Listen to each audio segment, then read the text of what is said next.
We like to check our security posture about once a week, as well as proactively identifying if any users are having issues. One of the steps in this process is coming to the screen and checking the last login. More specifically, we are trying to determine how many days it's been since someone has last logged in. Our system delivers us the last login date, and with that, we can calculate how many days it's been. So when we log in, we start scrolling down and we're doing some very basic math, such as how many days has it been since 8/18.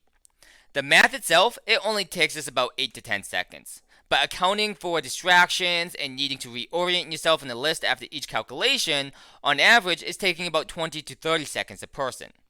Now, 20 to 30 seconds doesn't seem that long. But in a system where we have around 500 users, this does become a problem because of the scale. Let's do the math real quick.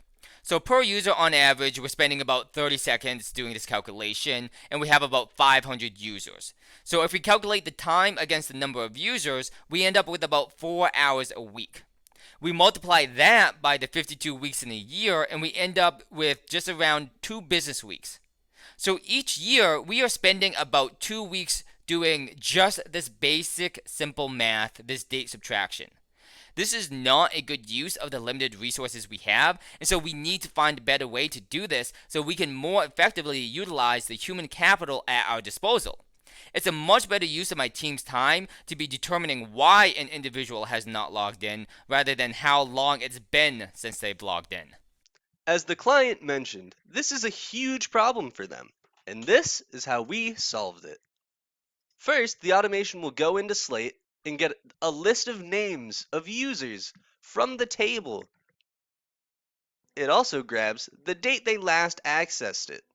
From there, it goes through and checks. If they've never accessed Slate, it assigns that into a list. If they have, it checks if they've logged in within the last 90 days.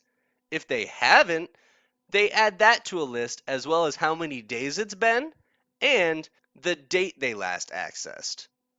Once that's all assigned to the list for every person, it goes and it sends an email containing those lists put into Excel to the main user. And in the end, it'll look like this. It'll say attaches the lists of people who haven't accessed in over 90 days, as well as the users who have yet to access Slate. Now that you see how our automation works, let's walk through the application and benefits of this automation. For starters, it improves the morale. By having them do less of the monotonous work, they'll free up their time to do more valuable things. It also provides for less dependency on that manual process because now they have something that'll go in and do it for them. It also causes more accurate access to reporting. This ensures they don't miss a person by the automation going in and capturing everyone. It also ensures a proper level of support for the end user. This means that the users who no longer or who didn't access Slate, they can get an email and the team can actually take their time to figure out what issues they're having. This also improves security.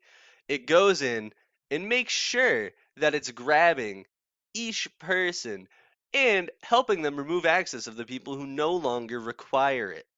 It also can apply in a few different places. For one, it can apply to any user access management process. It also can apply to larger systems with similar functional requirements. These are just a few of the benefits and applications of this automation, not counting what our client had previously mentioned in terms of time save.